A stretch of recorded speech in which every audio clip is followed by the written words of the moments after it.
Hello everyone, welcome back to my channel. तो कैसे हैं आप सब? आई होप आप लोग बहुत अच्छे होंगे और बहुत ही मेहनत के साथ अपने पेपर की तैयारी कर रहे होंगे, क्योंकि इस बार एग्जाम क्लियर करना ही करना है।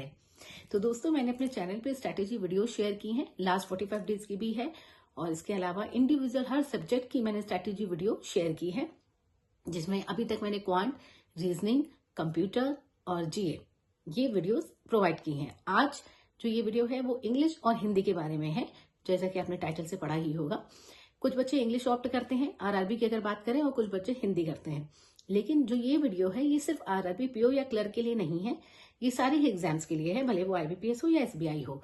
क्योंकि इसमें मैं सोर्सेस के बारे में बताऊंगी कि कहाँ से पढ़ना चाहिए और कैसे पढ़ना चाहिए, मैंने कैसे पढ़ा।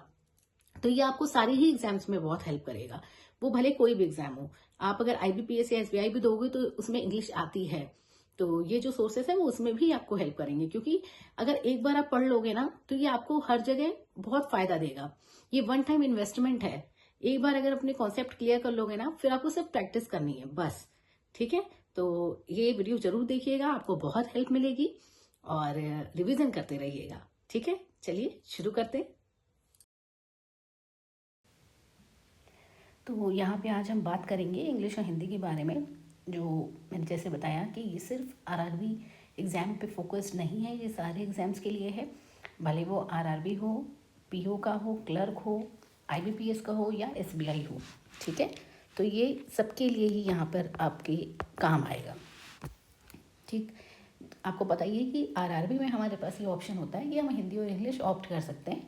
तो अभी हमारा आरआरबी का एग्ज़ाम आने वाला है, तो इसलिए उसके लिए मैंने सोर्सेस आपको इंडिविजुअल यहाँ पे बताए हैं, बट ये सोर्सेस सारे ही एग्जाम्स में आपको हेल्प करेंगे।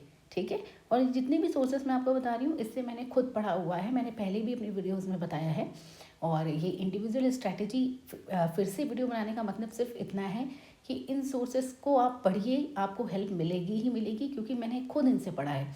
मैं अपनी किसी भी वीडियो में आपको कोई भी ऐसा सोर्स नहीं बताती हूँ जिससे मैंने पढ़ाई नहीं की है, क्योंकि अगर मैंने नहीं की है तो मैं उस बारे में आपको बहुत ही अच्छा सा रिव्यू नहीं दे पाऊँगी। मैं नहीं बता पाऊँगी कि हाँ वो किस हद तक आपको हेल्प करेगा, बट अगर मैंने पढ़ा हुआ है तो मैं उसको 100% आपको बता सकती हूँ कि हाँ इससे आपको हेल्प मिलेगी। ठीक है, तो ये देखिए, जैसे आपको पता है क्या होता है इंग्लिश हिंदी, हमारे पास कितने 40 क्वेश्चन होते हैं, 40 मार्क्स के, और 30 मिनट, आधा घंटा में मिलता है।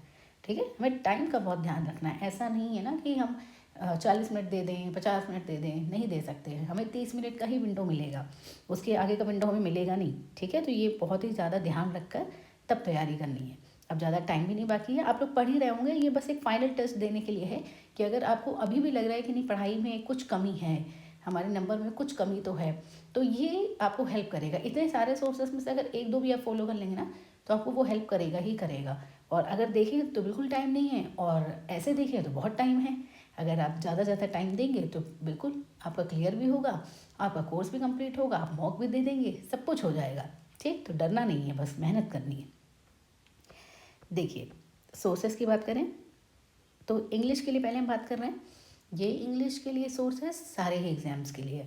ठीक है, तो आरसी एडिटोरियल अगर आप उसकी बात करें कि उसमें हमें कैसे पढ़ना चाहिए, कहाँ से पढ़ना चाहिए, तो सबको पता है कि बहुत ही अच्छा तरीका है अगर आप यूट्यूब से ही पढ़ लें। बहुत सारे चैनल डेली एडिटोरियल डालते हैं, उसमें पूरे डिटेल में वीडियो होती है, समझाते हैं, सब कुछ होता है। अगर आपको लगता है कि नहीं आपको वीडियो से नहीं उतना समझ में आ रहा है, तो आप न्यूज़पेपर भी पढ़ सकते हैं। न्यूज़पेपर में थोड़ा सा ज़्यादा टाइम लगता है, क्योंकि उसमें हम खुद पढ़ रहे हैं, तो पहले हम पढ़ेंगे फिर समझेंगे। यूट्यूब पे वो खुद पढ़ा रहे होते हैं तो थोड़ा सा जल्दी हो जाता है। ठीक है, लेकिन ये आप पे डिपेंड करता है कि आपको ऑनलाइन देखना पसंद है या ऑफलाइन, यानी कि न्यूज़पेपर। आप पढ़ सकते हैं, इसमें कोई इशू नहीं। आप सुबह सुबह उठेंगे तो आराम से आप न्यूज़पेपर को भी टाइम देख सकते हैं। इसके बाद आती है वोकैब।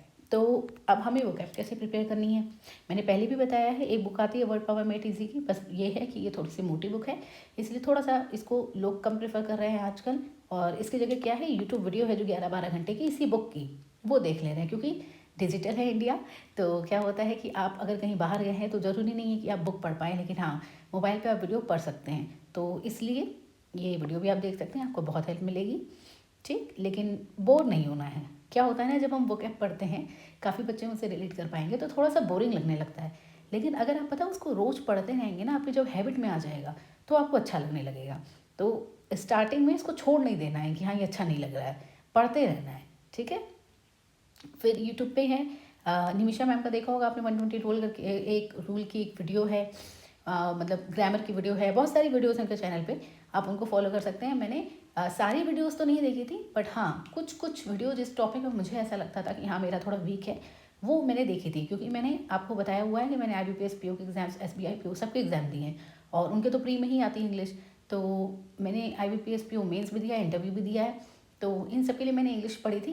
तो निमिषा मैम से, नीतू मैम की बुक से, इन सब से ही मैंने जिस जिस टॉपिक में मुझे दिक्कत लग रही थी वो मैंने कवर किया, तो मुझे वो वीडियोस हेल्पफुल लगी थी, इसीलिए मैं सजेस्ट कर रही हूँ। ठीक, मिसलेनियस में आपको पता है एरर डिटेक्शन, पैरा नंबर्स, इस टाइप के क्वेश्चन आते हैं, तो ये आपका तभी प्रिपेयर हो पाएगा। देखिए एरर डिटेक्शन आपका कब सही होगा, जब आपको ग्रामर सही होगी, और ग्रामर कब सही होगी, जब आप बेसिक से एडवांस तक सारा पढ़ेंगे ग्रामर, आप सब कुछ देखेंगे कि टेंस कैसे क्या होता है। ठीक, आप सारी चीज़ें उसमें देखेंगे कि सेंटेंस अगर बन रहा है तो उसमें कहीं ऐसा तो नहीं है कि मैंने सेंटेंस समझने में कुछ गलती कर दी। कई बार क्या होता है ना, हम समझने में ही गलती कर देते हैं, तो उस सेंटेंस को 1 से 2 बार 3 बार पढ़िए ज़रूर, तो आपको खुद ही समझ में आने लगेगा कि इसमें क्या एरर है। कई बार सिर्फ पढ़ने से समझ में आ जाता है कि नहीं इसमें ये एरर लग रही है। ठीक, बाकी ग्रामर आपकी होनी ही चाहिए अच्छी। देखिए ग्रामर अच्छी होगी तभी आप ये सब अच्छा कर पाएंगे। तो उसके लिए मैंने बताया ही, यूट्यूब पे वीडियो है, आप वो पढ़ सकते हैं। इसके अलावा ग्रामर के लिए आप इंग्लिश बुक पढ़ सकते हैं, नीतू मैम की बुक आती है, अरिहंत की बुक आती है।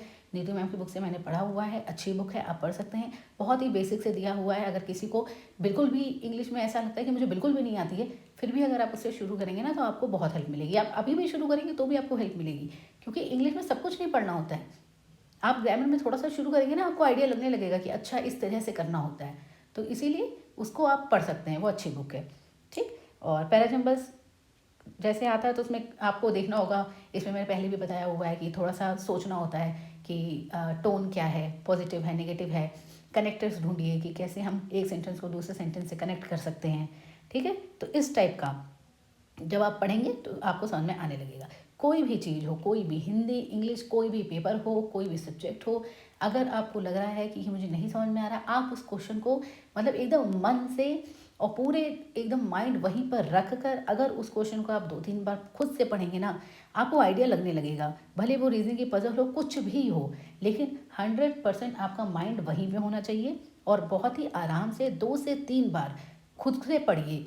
कई बार क्या होता है जब आप पढ़ते हैं ना, मैं मन में पढ़ने की बात नहीं कर रही हूँ, मुंह से धीमे धीमे जब आप पढ़ते हैं ना, तो आपको खुद ही ये चीज़ समझने आने लगती है कि अच्छा ये बोल रहा था, मैं ये समझ रहा था। ठीक, तो वो चीज़ें आप करिए, आपको देखिएगा हेल्प इसमें मिलेगी कि हाँ 2-3 बार पढ़ने से भी समझ में आने लगता है कि हाँ ये क्वेश्चन क्या पूछ रहा है या इसमें क्या एरर है।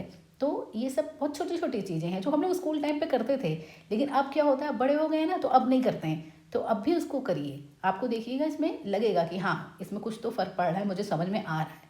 ठीक है, और इंग्लिश से डरना नहीं है। जो हिंदी मीडियम से हैं वो भी नहीं डरेंगे, इंग्लिश ऐसा कोई बहुत टफ एग्ज़ाम नहीं है। ठीक है, आप इंग्लिश को टफ बना रहे हैं, ठीक, तो आपको बस पढ़ना है, बिना ये सोचे कि ये इंग्लिश है, उससे डरिए मत। ठीक है, अब हम हिंदी की बात करते हैं। हिंदी देखिए RRB PO क्लर्क में आती है, IBPS में तो नहीं आती, आपको पता ही है, लेकिन जो लोग RRB का एग्ज़ाम दे रहे हैं, हिंदी ऑप्ट करें, उनके लिए मैं बता रही हूँ।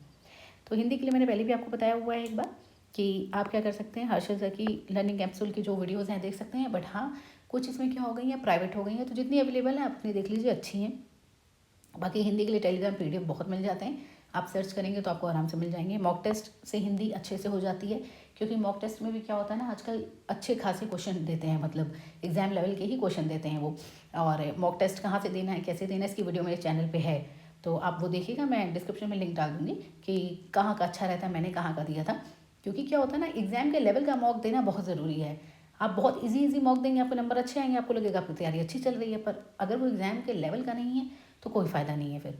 तो इसीलिए मॉक टेस्ट वाली वीडियो एक बार देखिएगा कि कहाँ से देनी है। इसके अलावा bankers study Hindi special newspaper, ये चैनल है यूट्यूब पे, आप देख सकते हैं। न्यूज़पेपर तो देखिए है ही, हिंदी न्यूज़पेपर तो मुझे लगता है सबके ही घर में आता होगा, और अच्छा भी लगता है पढ़ने में, क्योंकि हम लोग की हैबिट होती है। अब जैसे हम लोग क्या करते हैं, डेली हिंदी में ही तो बात करते हैं सबसे, तो एक हम लोग की आदत बन जाती है, तो उस न्यूज़पेपर को पढ़ने में हमें दिक्कत नहीं होती है। तो आप चाहें तो सुबह जब चाय पी रहे हैं या थोड़ा सा टाइम है तो हिंदी न्यूज़पेपर पढ़ लीजिए। इससे क्या होगा ना, आपको थोड़ा सा सेंटेंस के बारे में पता चल जाएगा। थोड़ा सा क्या होता है, हम लोग को ऐसा लगता है हिंदी में क्या ही पढ़ना है, हिंदी तो बहुत ईजी होती है, लेकिन दोस्तों ऐसा नहीं है। एग्ज़ाम में कई बार हिंदी बहुत टफ आ जाती है, हमें कुछ शब्द शायद हमने सुने ही नहीं होते, हमें समझ ही नहीं आते, क्योंकि हम लोग जो डेली बात करते हैं ऐसे शुद्ध हिंदी में तो नहीं करते हैं ना, हम लोग तो मिक्स लैंग्वेज में बोलते हैं। हम हिंदी भी बोल रहे हैं, इंग्लिश भी बोल रहे हैं, ठीक है, उसमें हमारे कुछ वर्ड्स उर्दू के भी आ रहे हैं, मतलब सब मिक्स बोलते हैं हम लोग। तो अगर आपको ऐसा लग रहा है कि हाँ हिंदी बहुत ईजी है, ऐसे कुछ प्रैक्टिस करने की ज़रूरत नहीं है, तो बिल्कुल नहीं, हिंदी की प्रैक्टिस आपको करनी पड़ेगी। हाँ, इंग्लिश के कंपैरिजन में हिंदी की प्रैक्टिस थोड़ी सी कम इसलिए होती है क्योंकि हम डेली बोल रहे हैं, तो हमें चीज़ें पता होती हैं, सेंटेंस बनाने में थोड़ी आसानी होती है। तो ये सब क्या होता है, मॉक टेस्ट वगैरह से भी हो जाता है। तो ऐसी कोई दिक्कत नहीं है, ना हिंदी टफ है ना इंग्लिश टफ है, ठीक है। टफ कुछ भी नहीं है, कोई एग्ज़ाम टफ नहीं है, कुछ नहीं है, बस आपको पढ़ना है, मेहनत करनी है, अपना 100% देना है, ठीक है। दोस्तों, अगर आप मेहनत करेंगे ना तो आपकी किस्मत भी आपका साथ देगी, ये मैंने खुद देखा है। तो इसीलिए मेहनत करना मत छोड़िए, मेहनत में कोई कमी नहीं आनी चाहिए। अभी फेस्टिवल आने वाला है, फेस्टिवल एंजॉय करिए, सब करिए, लेकिन पढ़ाई को छोड़िएगा मत, थोड़ा टाइम पढ़ाई को ज़रूर दीजिएगा, ठीक है दोस्तों। तो आगे और मैं वीडियोस डालूंगी अपने चैनल पे, मेरे चैनल में बने रहिएगा, चैनल को सब्सक्राइब करिएगा, वीडियो को लाइक जरूर करिएगा और बेल आइकन को प्रेस करना ना भूलें ताकि मेरी वीडियो आपको टाइम से मिल सके। Thank you so much.